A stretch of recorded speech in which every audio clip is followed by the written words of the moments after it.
काली घटा घनघोर की तरह। पर सतगुर पीर फकीर जो बात कहते हैं वो मालिक के वो वचन होते हैं जो सूरज के मानिद हर टाइम घटा को फाड़ के बाहर निकल आता है। सो आप पे अगर मन की घटा घनघोर छाई हुई है तो सुमरण करना शुरू कर दो, परमार्थ करना शुरू कर दो। अरे छोड़ दो बदियों को, छोड़ दो बुराइयों को, नाता जोड़ लो नेकी से, भलाई से, अल्लाह राम मालिक वाहिगुरु गौड़ खुदा रब की भक्ति इबादत से। यकीन मानो वो आपके मन और भयानक कर्मों के उस काली घटा को चीर के बाहर निकाल देगा और आप खुशियों से लवरेज हो जाएंगे। मानो तो सही, अमल तो करो, क्योंकि माने की गति कहीं ना जाए, ना माने पीछे पछताए। मान लो, सुन लो, अमल कर लो तो जो गति होगी वो कहने सुनने से परे अच्छी होगी। आप बेइंतहा खुशियां हासिल करेंगे, आप बेइंतहा मालिक की दया में रहमत को प्राप्त कर लेंगे। यहां भी आपके कोई कमी आती है, यहां भी आपको कोई परेशानी, खास करके सत्संगी भाई जो राम नाम से जुड़े, काम धंधे में रुकावट आ गई, सेहत खराब हो गई, बीमारियां आ गई, टेंशन है, चिंता है, कोई ना कोई और परेशानियां खड़ी रहती हैं।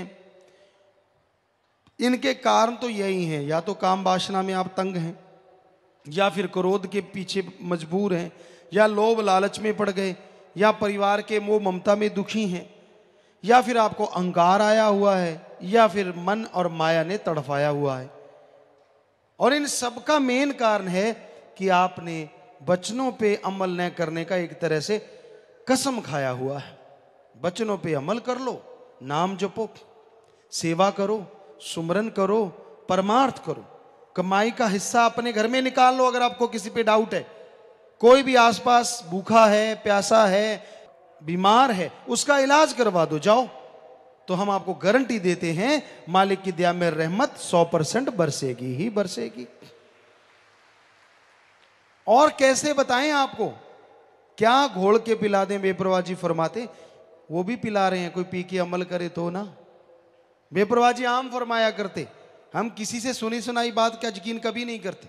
जो सतगुरु ने हमसे वचन किए सामने रूबरू, बहुत बार बेपरवाह जी वचन करते, दिल करता है कुछ घोल के पिला दे, पल में सबको निज धाम पहुंचा दे।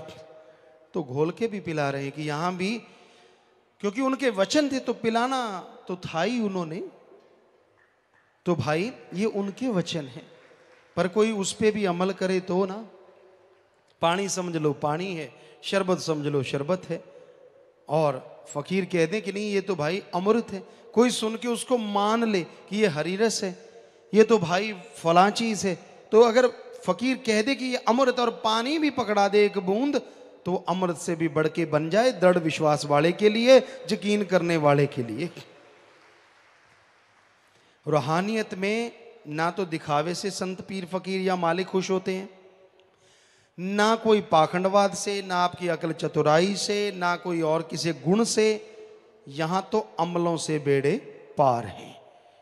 संत कोई गारंटी नहीं लेते कि आप पे रहमत होगी या आप पे आपकी बीमारियां ठीक होंगी। वो गारंटी लेते हैं कि अमल कर लोगे, अरे ये बीमारी तो क्या, आवागमन भी खत्म होगा और मालिक के नूरी स्वरूप के दर्शन भी होंगे। इन चीजों की तो बात ही क्या है, ये गारंटी देते हैं संत। पर साथ में शर्त रखते हैं, अमल मानो, किसी की बातों में पाखंड में मत आओ, किसी के झांसे में मत आओ। जब मालिक से प्यार लगता है ना, बड़ा ही अच्छा लगता है। जब मनमते लोगों की, उंगली वालों के चक्कर में इंसान फंस जाता है तो मालिक से दूर होना शुरू हो जाता है। लगा लगा प्यार तो बड़ा ही अच्छा लगता है। एक बात आपको बताते होते हैं कई बार, जब गधा हींगता है ना, कितनी जोर से हींगता है। पहली आवाज उसकी, हालांकि उसकी आवाज कर्कश होती है, पर बहुत बड़ी आवाज होती है, ढेंचू, बहुत बड़ी। लेकिन धीरे धीरे ढेंचू ढेंचू, ऐसा ना कि अगर मन के गधे को रोका करो। पहले पहले जब प्यार प्यार लगता लगता तो कहता, मेरे को तो सदगुरु पूरा मिला, मैं ये करूं वो करूं फलां करूं, अब और क्या चाहिए। फिर जब किसी गधे का संग हो जाता है और फिर वो रेंगना धीरे धीरे, बस शांति होता चला जाता। कहता ना ना अब तो मुझे पता चल गया, पहले तो पता नहीं था। क्या पता चल गया तुझे? क्या समझ गया तू? 4 आदमी चुगली निंदा करने वालों की बात सुन ली, किसी निंदक की बात सुन ली, बस ये पता चल गया। संत तो शरेआम कहते हैं, कबीरा सब ते हम बुरे, हम तज भला सब कोय, जिन ऐसा कर माने मीत हमारा सोए। हम तो कहते नहीं कि हम कोई बड़े, हम तो चौकीदार हैं, खाकसार हैं, आपके जूतों में भी बैठने को तैयार हैं, हम में तो कोई मान बढ़ाई नहीं। तो हम तो उस मालिक की चर्चा बताते हैं आपको, उससे जुड़ो, उसका नाम जपो, उसकी भक्ति इबादत करो, फिर देखो नजारे, कितनी खुशियां मिलती हैं, कितना आनंद मिलता है, कितना परमानंद मिलता है। पर आप तो मानते ही नहीं, अमल करते ही नहीं। तो भाई अमल करना सीखो। भक्ति कर कर काल ने हमको जी रिझा लिया, जून 84 की जेल में तुमको है फंसा लिया, माया के जाल में फंस गए वापिस अब ना आएंगे। काल ने, कोई कहता है 72 चौकड़ी, कोई कहता है 84 चौकड़ी भक्ति की, इबादत की। मालिक ने काल को बनाया, सृष्टि की रचना करवाई और सारे बुत बन गए, सारा साजो सामान बन गया, शरीर बन गए, लेकिन उनमें कोई हरकत नहीं थी। बेजान बुत, बेजान चीजें। तो कहते काल को आया कि अगर इनमें जान हो तो ये कैसे चलेंगी, कैसे होगा, क्यों ना रौनक पड़े। उसने भक्ति की, इबादत की, मालिक को खुश कर लिया और ये कहा कि इनमें आप जान डाल दें। तो मालिक ने कहा ठीक है। नूरी स्वरूप मालिक ने जैसे ही प्रकट किया, उनसे किरणें निकली और वो किरणें हर बुतों से टकराई, और जिस भी बुत से वो किरण टकराई उस बुत में जान आ गई, शरीर चलने लगे, रौनक आ गई। तो काल ने कहा जी अब मेरा दूसरा वचन ये है कि आप इन रूहों को बुला चुके हैं। मालिक ने उनको बुलाना चाहा, वो उसमें मस्त हो गई, आवाज को सुनना बंद कर दिया मालिक। तो काल ने कहा जी अब आप और चमत्कार ना करें, अभी अब आपकी आवाज पे नहीं आ रही हैं, तो मुझे ये वचन दीजिए ये जिस शरीर में उसमें मस्त रहे। तो मालिक ने कहा भाई ठीक है, रूहें उसमें मस्त हो गई शरीरों में। मालिक को फिर भी दुख आया कि ये हमसे बिछुड़ गई, इनका अलग पहचान बनी है, तो ये तो बेइंतहा दुख हासिल करेंगी।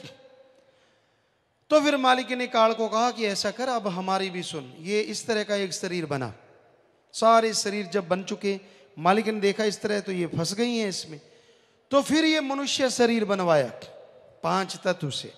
मालिक ने अपने हुक्म से जैसा कहा बनवाया, और फिर इसमें कहा कि इसमें जो रूहें आएंगी वो कुछ हद तक खुद मुख्तियार होंगी, और उसमें अगर आके ये मेरा नाम जपेंगी तो तेरे इन शरीर के जकड़ों से, जन्म मरण के चक्कर से, आवागमन से आजाद होके पुण्य निज धाम सचखंड सतलोकानामी आ जाएंगी। तो काल ने फिर कहा जी आप बिल्कुल प्रकट नहीं होंगे, ऐसा नहीं कि आप नूरी शुभ रूप में प्रकट हो जाएं, फिर तो रूहें नेचुरली आपका नाम ही जपेंगी, जब फिर तो मेरी कोई शक्ति ही नहीं। तो मालिक ने कहा ठीक है, हम ये वचन देते हैं कि बिल्कुल नूरी सूर में इस तरह से हम प्रकट बिल्कुल शरेआम नहीं होंगे, लेकिन अगर कोई भक्ति करेगा तो उसे हम जरूर दर्श दीदार मृत्यु लोक में भी जरूर देंगे। तो भाई अब मर्जी आपकी है, मालिक ने आपको भेजा, उस पर गुस्सा होने की जरूरत नहीं। बुलाने के लिए पीर फकीर भी भेज दिए, उस तक जाने का रास्ता भी बता दिया। अब आपको प्यास लगी है, बुरा हाल है प्यास में। किसी को कभी लगी हो और पानी ना मिला हो, वो जानता है प्यास क्या होती है। जिनके पास पहले ही बोतलें रखी पड़ी हैं उनको क्या पता प्यास क्या होती है। तो बड़ा बुरा हाल हो जाता है आदमी का। तो फिर कोई बता दे ना उस टाइम कि भाई प्यास से बुरा हाल है, वो देख वहां पे यार पानी है या फलां जगह मटके रखे हुए हैं, तो उसको वो आदमी भगवान नजर आता है, दौड़ा चला जाता है और वहां जाके पानी पी के बड़ा खुश होता है। तो उसी तरह आप जन्मों जन्मों से प्यासे हैं, मालिक से भटक रहे हैं। संत पीर फकीर बता देते ले भाई ये नाम, इसका जाप करना, तेरी जन्मों जन्मों की प्यास बुझ जाएगी, मालिक के दर्शन भी होंगे और आवागमन से दुनियावी दुख चिंता परेशानियों से भी आजाद हो जाएगा। अब बता, अगर तू ही रास्ते पे ना चले, तू ही ना पहुंचे, तो इसमें दोष संतों का है? किसका दोष? खुद का दोष है। पर यही आज कलयुग में हैरानी है, दोषी होता भी इंसान अपने आप को दोषी नहीं कहता। हमेशा मालिक पे, दूसरों पे, दूसरे के कर्मों पे, दूसरे की निगाह पे शक करता रहता है।